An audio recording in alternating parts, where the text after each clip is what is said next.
예수님의 부활을 믿으세요? 부활을 믿으십니까? 네. 십자가에 못 박히신 후에 심장이 멎고 피가 돌기를 멈추고 이내 피도 딱딱하게 굳고 온 몸이 딱딱하게 굳어서 부패가 시작되고 막대한 양의 향품으로 그 시신을 감싸두지 않으면 사흘 동안 그 부패가 심해져서 악취를 견디기 힘들게 된 예수님께서 다시 살아나셨다는 사실을 믿으세요? 네. 믿으세요? 네. 예수님께서는 십자가에 못 박히신 채 숨을 거두셨습니다. 그런데 십자가에 못 박힌 예수님은 이제 안식일이 곧 다가오기 때문에 급하게 내려져야 했습니다. 일반적으로 십자가에 못 박힌 사람은 십자가에서 그냥 내리지 않습니다. 며칠 동안 십자가에 매달아 두어서 날아가던 독수리들이 그 살점을 뜯어먹고 밤에는 들개들이 달라들어 그 십자가에 매달린 사람의 살점을 뜯어먹는 그런 일들이 일어나도록 일부러 십자가에 매달아 두었습니다. 실제로 십자가에서 며칠 동안 호흡이 붙어 있는 사람은 새들이 날라와 자기 살을 파먹고 밤에 들개들이 자기 살점을 뜯어먹는 그 생생한 고통을 또다시 경험해야 하는 것이 십자가의 형벌이었습니다. 그러나 예수님은 십자가 위에서 이미 숨을 거둔 것을 로마 병정들이 확인하고 안식일이 가까운 관계로 예수님의 시신을 급하게 내렸습니다. 유대인들은 십자가에 매달린 죄인은 조상들의 무덤에 안치하지 않습니다. 왜냐하면 이 부정한 시신, 십자가에 매달린 시신을 함께 조상들의 묘에 안치하면 그곳에 있던 조상들의 유골이, 조상들의 이 시신들이 부정해진다고 하여 요세푸스에 의하면 그런 십자가에 매달린 시신은 공동묘지에 갖다 버렸습니다. 그래서 유대 공유의 회원들 중에 예수님을 따르던 사람들이 있었는데요, 아리마대 사람 부자였던 요셉은 빌라도에게 찾아가 예수님의 시신을 자기가 거두어 가겠다고 부탁합니다. 왜냐하면 그렇지 않을 경우에는 예수님의 시신이 불황아들처럼 주인 없는 자들의 시신처럼 공동묘지에 버려질 것이 분명했기 때문에 그렇습니다.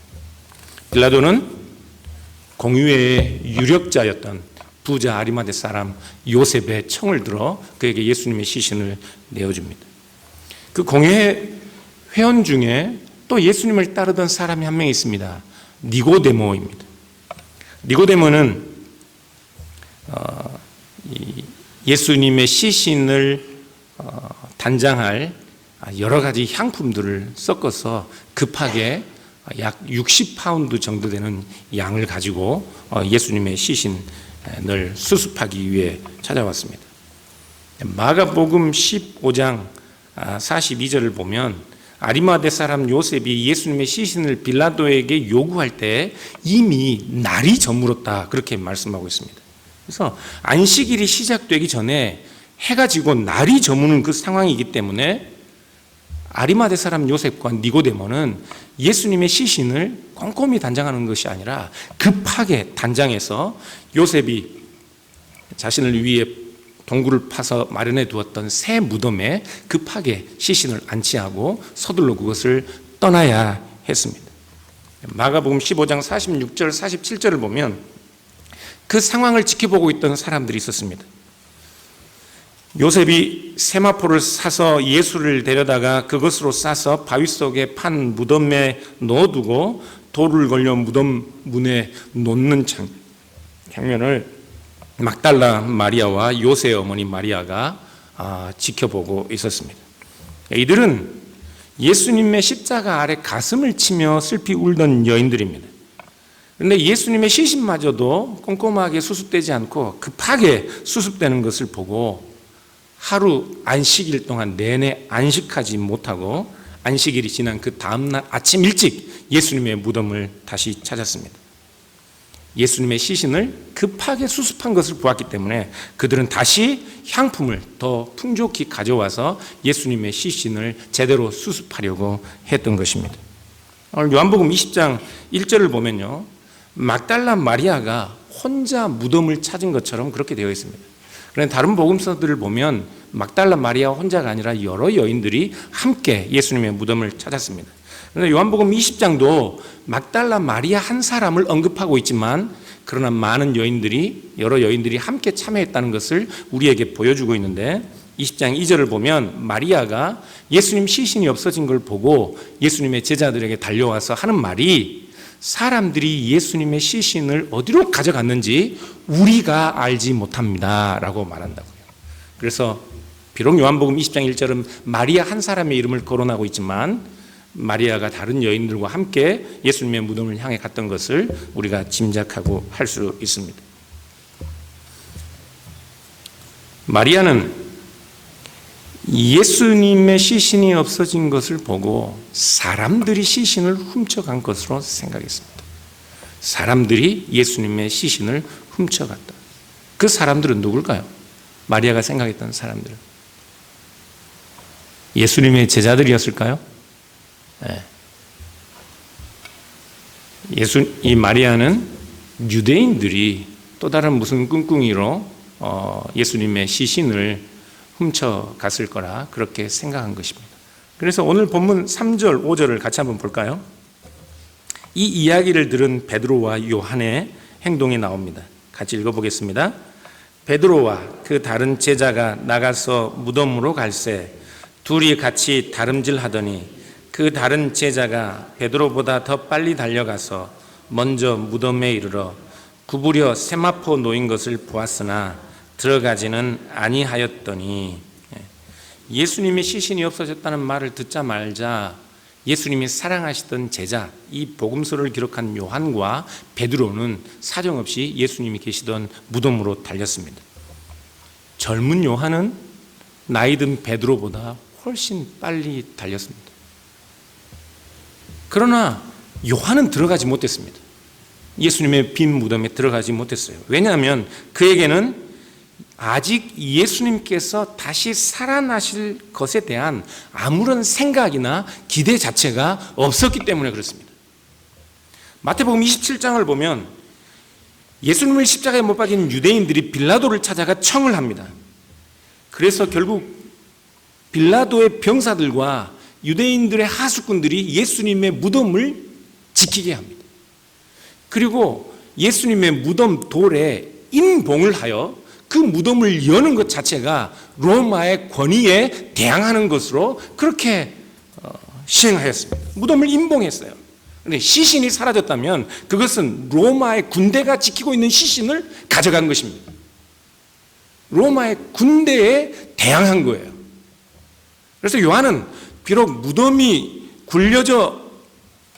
열려져 있었어도, 큰 돌이 굴려져 열려 있었어도 감히 예수님의 빈 무덤 안에 선뜻 들어갈 엄두를 못 내고 있었던 것입니다. 그런데 역시 베드로입니다. 앞뒤 재지 않는 그의 특이한 성격 때문에 베드로는 곧장 무덤까지 달려 들어갑니다. 달라도 이렇게 다르죠. 그런데 성경엔 누가 옳고 누가 더 좋은 신앙이고 누가 더 잘했다 언급하지 않습니다. 달라요. 다 다를 수 있습니다. 교회는 그 다른 사람들의 모임입니다. 아버지가 아들이 아니고 아들이 성령이 아니고 아버지가 성령이 아니지만 한 하나님이신 것처럼 교회도 예수님의 제자들도 다 다르지만 예수 그리스도에 대한 믿음 안에서 하나 되는 것입니다. 어떻게 이 다른 성격, 다른 생각을 가진 이들이 이제 예수 그리스도를 한 주요 하나님으로 믿고 한 교회로 모여 한 교회를 이루어 가는지, 그 놀라운 일들이 어떻게 발생하는지 조금 더 살펴보겠습니다. 6절부터 9절까지 읽어보겠습니다. 함께 읽겠습니다. 시몬 베드로는 따라와서 무덤에 들어가 보니 세마포가 놓였고 또 머리를 쌌던 수건은 세마포와 함께 놓이지 않고 딴 곳에 쌌던 대로 놓여 있더라. 그때야 무덤에 먼저 갔던 그 다른 제자도 들어가 보고 믿더라. 그들은 성경에 그가 죽은 자 가운데서 다시 살아나리라 하신 말씀을 아직 알지 못하더라. 베드로가 들어가 보았습니다. 그러니까 베드로가 들어가 보니라는 말은 두 단어인데요. 베드로가 들어가서 베드로가 보았다는 말입니다. 여기서 보았다는 말은 베드로가 맨눈으로 그 상황을 세심하게 관찰했다는 말입니다. 탐정의 마음으로 그 상황을 살펴보고 조사하고 있는 거예요. 그런데 베드로는 참으로 신비한 것을 발견했습니다. 예수님이 누우셨던 자리에 세마포가 그대로 있는 거예요. 이게 무슨 의미일까요? 여러분들도 탐정처럼 한번 추리를 해보십시오. 시신이 없어졌는데 세마포가 그대로 있어요. 마리아는 제자들에게 찾아와서 사람들이 예수님의 시신을 옮겼다 이야기합니다. 그런데 도대체 그들이 무슨 이유로 시신을 옮기려면 예수님을 꽁꽁 싸매고 있던 세마포와 함께 예수님을 옮기지, 예수님의 세마포를 다 벗겨두고 예수님의 알몸 시신만 옮겨갔을까요? 추리가 안 되는가 본데요. 이 말은 사람들이 예수님의 시신을 옮긴 것이 아니라는 말입니다. 그런데 그 세마포가, 예수님을 싸고 있던 그 세마포가 여기저기 흩어져 있는 것이 아니라 세마포가 예수님의 몸에서 풀려진 흔적처럼 놓여 있는 것이 아니라 예수님의 몸을 싸고 있던 그대로 그냥 푹 가라앉아 있었다고 성경은 기록하고 있습니다. 베드로는 그것을 본 것입니다. 머리를 쌌던 수건도 세마포와 함께 이렇게 섞여 있는 것이 아니라 머리를 싸고 있던 그 수건도 그대로 그 자리에 단정하게 푹 눌러져 있었습니다.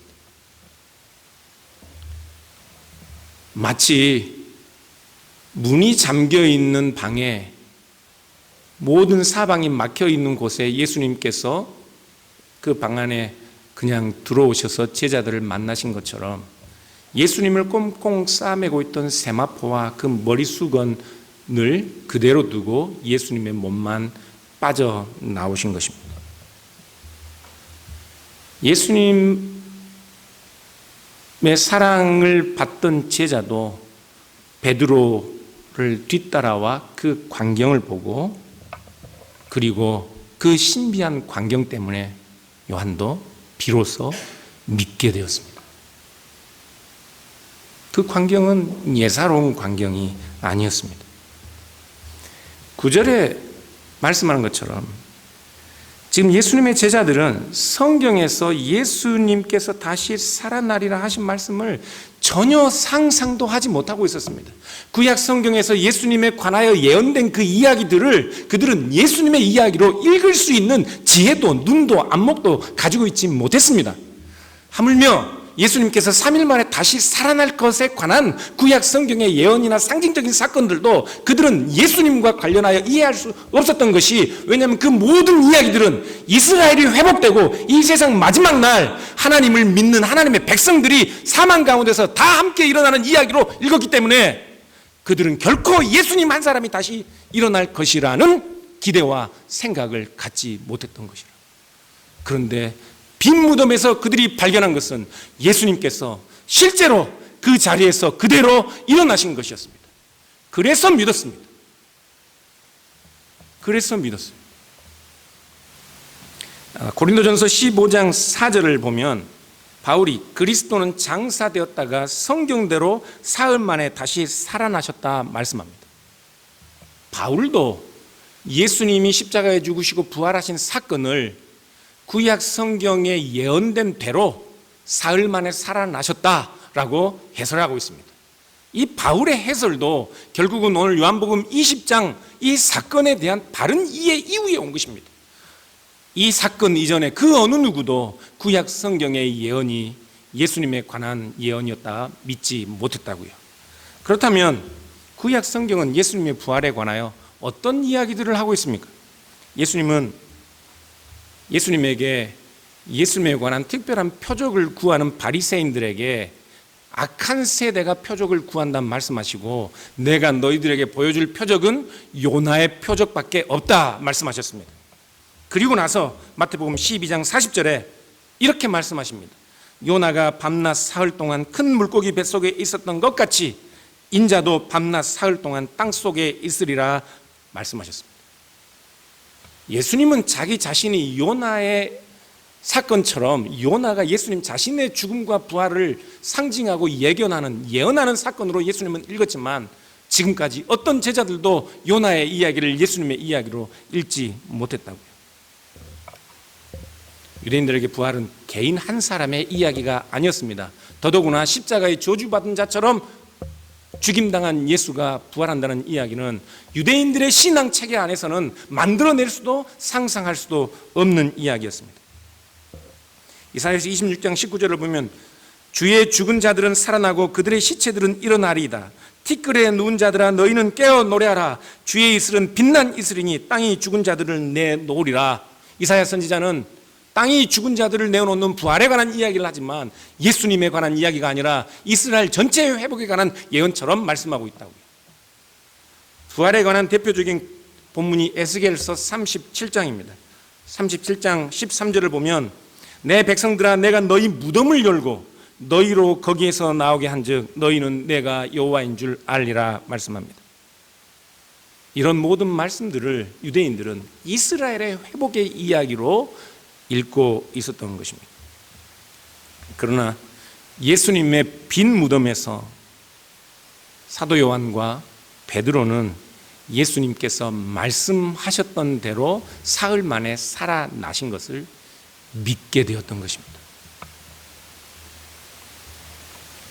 그리고 부활하신 예수 그리스도를 다시 만나고 성령을 받은 후에 이 사도 요한 그리고 예수님의 제자들은 예수님의 부활에 관하여 오늘 성경이 기록한 그 방식대로 예수님의 부활을 구약 성경이 예언한 사건으로 그리고 이 부활과 함께 종말에 일어날 일들 이스라엘의 회복이 지금 이 부활과 함께 시작되었다는 그 믿음을 가질 수 있게 된 것입니다. 요한은 이런 예수님의 부활에 대한 경험 때문에 오늘 요한복음 20장뿐만 아니라 요한복음 전체를 예수님의 부활을 경험하지 못했으면 감히 기록할 수 없는 방식으로 예수님의 부활의 관점에서 예수님의 사건과 이 세상을 해석하는 그런 글을 상징들을 우리에게 보여주고 있는 것입니다. 먼저 요한복음 20장 1절에 안식 후 첫날 아직 어두울 때라는 표현이 있는데요. 이 표현은 요한복음에서 아주 흥미로운 표현입니다. 요한은 안식 후 첫날 아직 어두울 때라는 이 표현을 가지고 예수님의 부활이 하나님께서 이 세상을 새롭게 창조하시는 새 창조의 역사라는 것을 우리에게 말씀하려고 합니다. 부활을 아직 경험하지 못한 마리아와 예수님의 제자들은 어둠 속에서 무덤을 향하여 가고 있습니다. 그 어둠은 마치 창세기 1장 2절에 땅이 혼돈하고 공허하며 흑암이 깊음 위에 있었던 것처럼 하나님의 창조 사역 바로 직전에 이 세상을 가득 메우고 있던 그 흑암과 같은 것을 그런 상황을 상징하는 것입니다.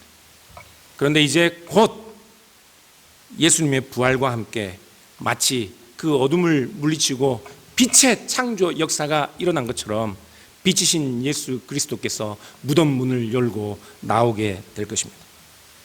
요한은 예수님의 부활이 이 세상이 새롭게 된 이야기로 우리에게 전달하고 있다고요. 예수님의 부활은 새 하늘과 새 땅이 우리 가운데 임한 사건이었습니다. 그것을 요한은 미리 요한복음 1장부터 우리에게 암시하고 있습니다. 요한복음 1장 1절은 창세기 1장 1절을 우리에게 생각나게 하는 구절입니다. 창세기 1장 1절은 태초에 라는 말로 시작하는데 요한복음 1장 1절도 태초에 라는 말로 시작하고 있습니다. 그리고 예수님이 7가지 표적을 행한 후에 이제 일주일이 지나고 새로운 하루가 시작되는 그 시점에서 예수님은 사망을 물리치고 죽은 자가 결코 일어날 수 없는 그 부활의 사건으로 8번째 표적으로 한 주간을 시작하고 있다고. 요한복음 1장부터 예수 그리스도의 부활이 새 창조의 사건이라는 것을 우리에게 암시하고 있었던 것입니다. 요한의 설명은 거기서 끝나지 않습니다. 유대인들의 세계에서는 상상할 수 없는 이야기가 11절 이하부터 15절까지 나오는데요. 오늘 읽지 않았지만 함께 읽어보도록 하겠습니다. 11절부터 15절입니다. 같이 읽겠습니다. 마리아는 무덤 밖에 서서 울고 있더니 울면서 구부려 무덤 안을 들여다보니 흰 옷 입은 두 천사가 예수의 시체 누웠던 곳에 하나는 머리편에 하나는 발편에 앉았더라. 천사들이 이르되 여자여 어찌하여 우느냐. 이르되 사람들이 내 주님을 옮겨다가 어디 두었는지 내가 알지 못함이니이다. 이 말을 하고 뒤로 돌이켜 예수께서 서 계신 것을 보았으나 예수인 줄은 알지 못하더라.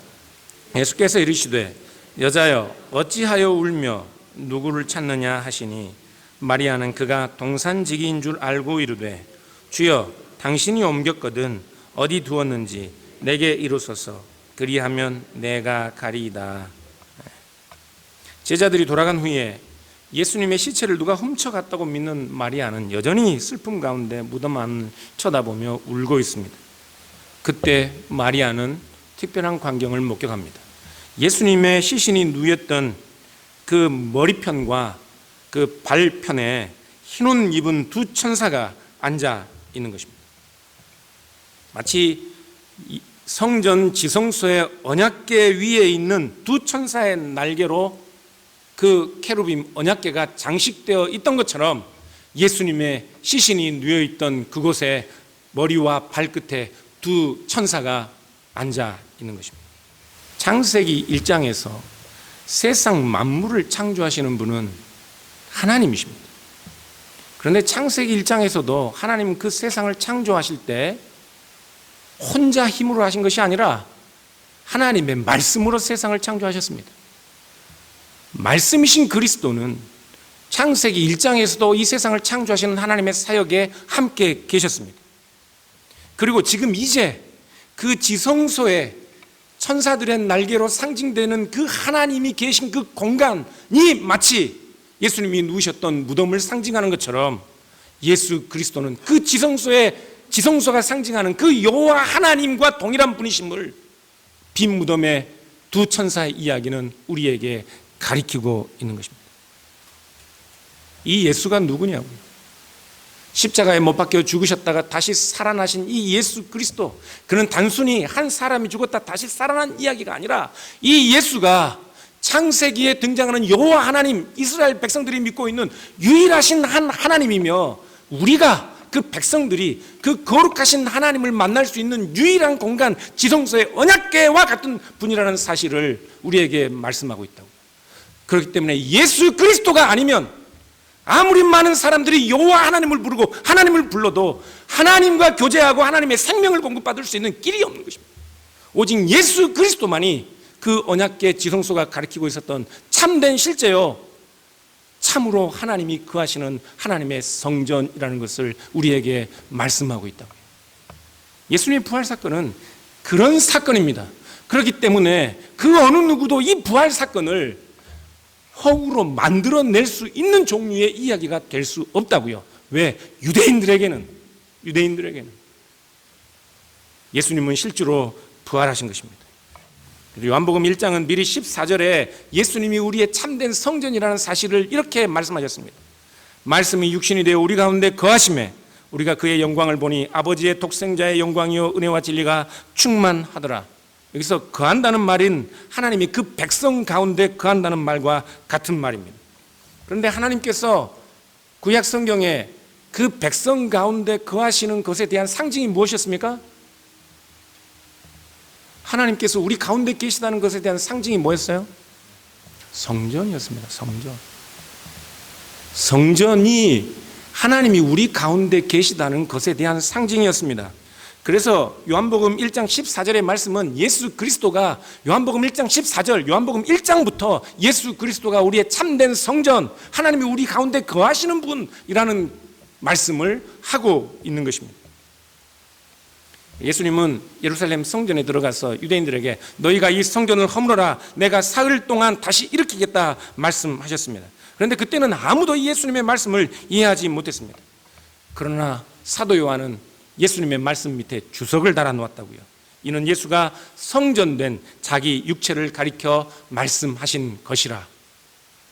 예수님이 부활하시지 않으셨다면 어떻게 이 주석을 달 수 있었겠냐고요. 유대인들의 성전 신학은 오직 유일하신 하나님 한 분만을 믿는 야훼 신앙과 동일한 것이었는데, 지금 유대인들은 이 성전 신학을 성전은 무용한 것이요 참된 실제이신 예수 그리스도가 참 성전이라 성전을 부정하고 있는 일인데, 이 일이 어떻게 부활이 없었으면 일어날 수 있었겠냐고요. 15절을 보면, 요한복음 20장 15절을 보면 마리아는 예수님을 동산지기로 압니다. 울고 있는 마리아에게 예수님께서 오셔서 여자여 어찌하여 울며 누구를 찾느냐 하자 마리아가 그때 자기에게 말씀하신 예수님을 동산지기로 알았다 말씀합니다.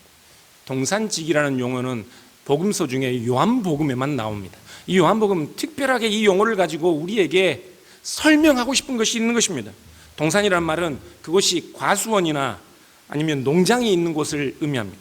그래서 이 동산이라는 말은, 동산지기라는 말은 이 부활의 동산이 하나님께서 이 세상을 처음 창조하셨을 때 조성하신 그 에덴 동산과 유비되는 것으로 우리에게 말씀하고 있다고요. 하나님이 이 세상을 처음 창조하시고 에덴 동산을 창설하시고 그곳에 첫사람 아담을 세우셨던 것처럼 예수 그리스도는 지금 하나님께서 새롭게 창조하시는 새하늘과 새 땅 안에 새로운 동산에 서 계신 새로운 아담으로 우리에게 그려지고 있는 것입니다. 사랑하는 여러분, 지금 예수님의 부활 이야기 요한복음 20장이 부활에 관하여 우리에게 무슨 이야기를 하고 있는 것입니까? 새 하늘과 새 땅이 그리스도의 부활과 함께 도래했다는 것입니다. 이것이 요한의 해석학입니다. 해석학이란 이 세상이 어떻게 존재하며 이 세상이 무엇이며 이 세상이 가는 방향이 무엇이며 이 세상에서 일어난 일들이 무엇이고 어떤 의미가 있고 일어나는 원리가 무엇인지에 대하여 탐구하는 것이 해석학입니다. 요한은 예수님의 부활 이후에 이 세상을 바라보는 새로운 눈이 열렸습니다. 새로운 해석학을 가지게 된 거예요. 어떤 해석학이요? 하나님께서 이 세상을 새롭게 하셨다는 해석입니다.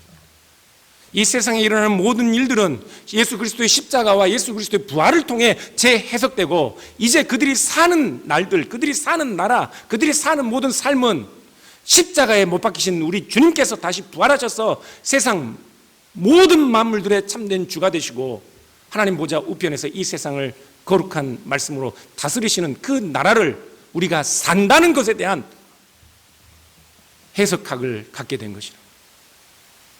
그렇다면 사랑하는 여러분, 예수님의 부활을 믿는 여러분들의 해석학은 무엇입니까?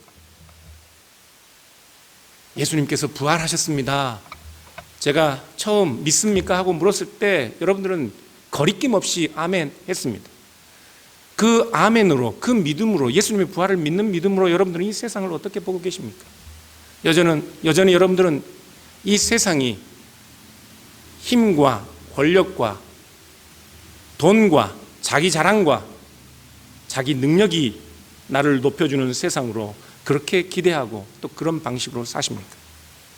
아니면 예수 그리스도의 부활 때문에 여러분들이 바라보는 이 세상이 전혀 다른 세상, 새 하늘과 새 땅이 된 그 세상을 사시냐고요. 십자가에 못 박히신 그리스도가 여러분의 주요 하나님으로 그런 삶을 사십니까? 여러분의 해석학은 무엇입니까? 예수 그리스도의 부활을 믿는 우리의 믿음은 이 세상을 바라보는 눈을 통전적으로, 통째로 바꾸는 것입니다. 그래서 우리의 삶을 통째로 바꾸는 거예요. 그것이 부활을 믿는 믿음입니다.